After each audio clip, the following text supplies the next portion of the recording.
Pearl Harbor को हराना नामुमकिन सा था। इतनी बेहतरीन ढंग से उन्होंने आक्रमण किया था। सबके पास होता कंफर्म करने के लिए, अगर तुमको गोली लग गई तो तुम्हारे बदले में इसको कौन उड़ाएगा। जब मारना चालू किया, वहां से बम गिराना ना,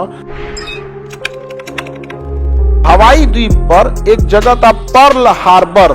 क्या नाम था? पर्ल हार्बर पर उस समय उसने दुनिया का सबसे बड़ा सैन्य अड्डा बना दिया और वहां लगभग 150 पानी वाली जहाजों का एक फ्लीट तैयार किया। भारत के पास अभी एगो विक्रांत है, एगो विक्रमादित्य है और बहुत बड़े बड़े तो फ्लीट भी नहीं है हमारे पास। लेकिन अमेरिका ने तो पूरी तरह से तबाही का पूरा फुल प्लान बना के चलाया। अमेरिका, जापान देखा कि यार ये तो गलत बात है। ये जापान के पास उस समय लगभग 110 थे फ्लीट। और देखिए, कोई भी देश अपनी टोटल फ्लीट, जैसे नौसेना की क्षमता फ्लीट 100% रिवील तो करता नहीं है, काय को करेगा कोई भी देश। लेकिन जापान के पास उस समय लगभग 110 थे और अमेरिका के पास 150। और अमेरिका नेक्स्ट 200 जहाजों का ऑर्डर कर चुका था। जापान देखा कि रे भाई साहब, 150 अभी है, 200 का ऑर्डर दिया है, 350 हो जाएगा, इसका कहीं युद्ध नहीं है, हथियार बनाइए रहा है, इसको रोकना जरूरी है, इसको रोकना जरूरी है। जापान कहा कि खिलाओ वो, क्या वो खिला।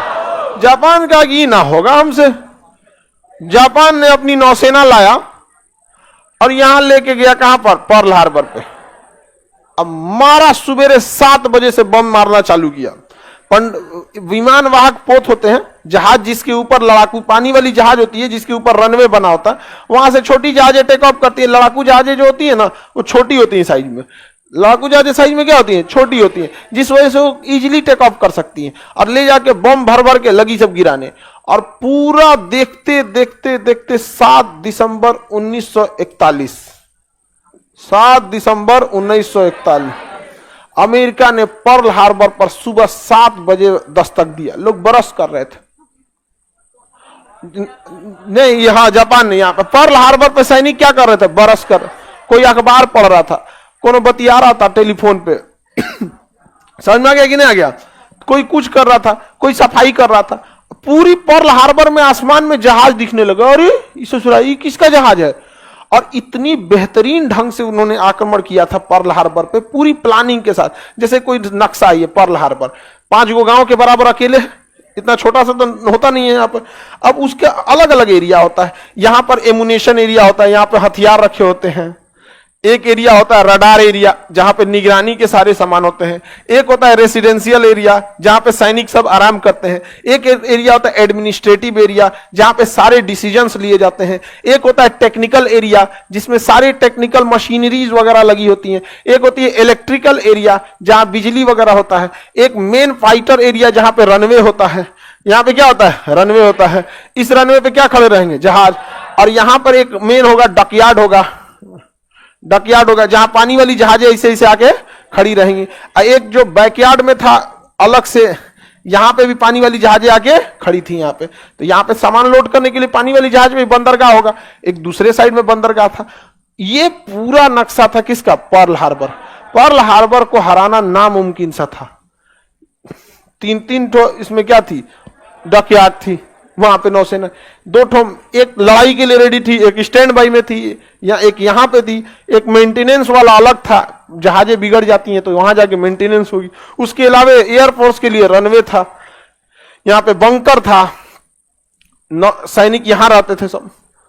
समझ आ गया कि नहीं? स्कूल था, जो सैनिक वगैरह रहते हैं उनके बाल बच्चे की पढ़ाई के लिए क्या था? स्कूल। पूरा शहर बसा दिया था। सुबह सुबह पहुंची कौन? जापानी एयरफोर्स। जापान की एयरफोर्स एंट्री मारती है इधर से, पूरी तरह से इसके लगभग 30 से 40 जहाज आगे बढ़ जाते हैं। उसके पीछे कुछ जहाज और आते हैं जो इस साइड से चले जाते हैं।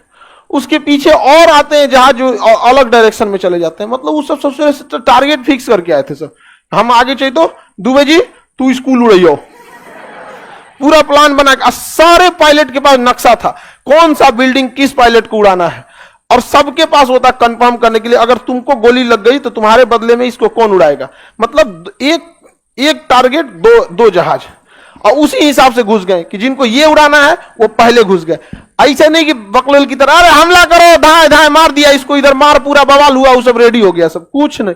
पूरा एरिया के हिसाब से वो रनवे से उड़ान ही भरे थे। इस हिसाब से जापानी सब इस हिसाब से उड़ान भरे थे कि जिसको अंदर हमला करना है वो पहले उड़ान भर लिया, जिसको बीच में करना है था बाद में आया, जिसको इधर करना था यहां पे।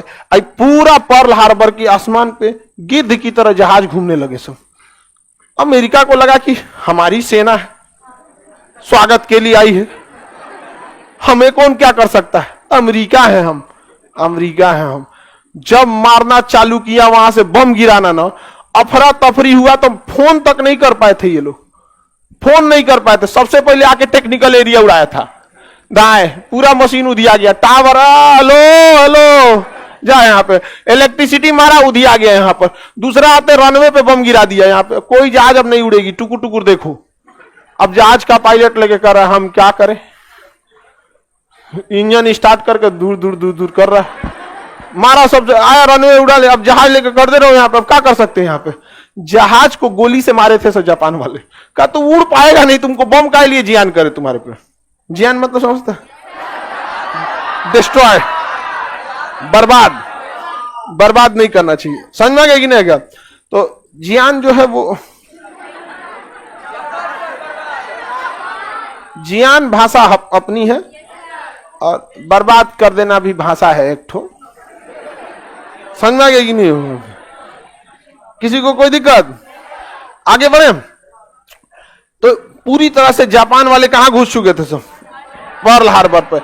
एक एरिया थी, एक जहाजों का ग्रुप था जो एक एरिया में घुसा, दूसरा एडमिनिस्ट्रेटिव एरिया पे घुसा, एक तो घुसा रेसिडेंशियल एरिया पे, एक रडार एरिया में 10-15 ठो निकले सब, इलेक्ट्रिकल एरिया पे, टेक्निकल एरिया में, रनवे पे, सारा चीज जो ध्वस्त हो गया, जो तत्काल रिएक्ट कर सकता था वो क्या हो गया, ध्वस्त हो गया।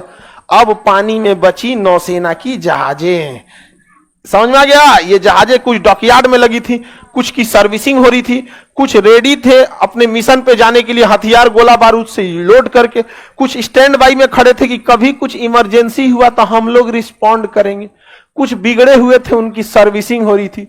उन्होंने कहा कि एक तो पहले बाद में इलाज हो। तो हाई रेडी कौन है रे जितना लोग रेडी जहाज थे सबके ऊपर बम मारना चालू किया, ये उड़ा दिया, ये उड़ा दिया, ये उड़ा दिया। शाम को जापानियों ने कहा ओके टाटा बाय बाय, चल दिया, मारा पर्ल हार्बर उड़ा के जापानी चल दिए। जापानियों ने पूरी तरह से तबाह कर दिया। अमेरिका पूछा मारा क्यों था हमको, हमारा तुमसे क्या दुश्मनी, आके मारा क्यों हमको।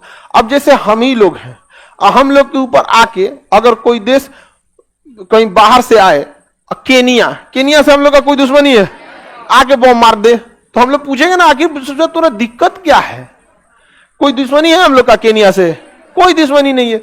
आए सिंगापुर धाए धाए बम गिराना चालू करे तो बाद में पूछेगा ना ये सिंगापुर तुमको क्या हो गया भाई, आखिर क्या हुआ है, ये समझ में आ गया कि नहीं आ गया। तो जापान से पूछा अमेरिका यार किए क्या थे हम, ये बता तुमको।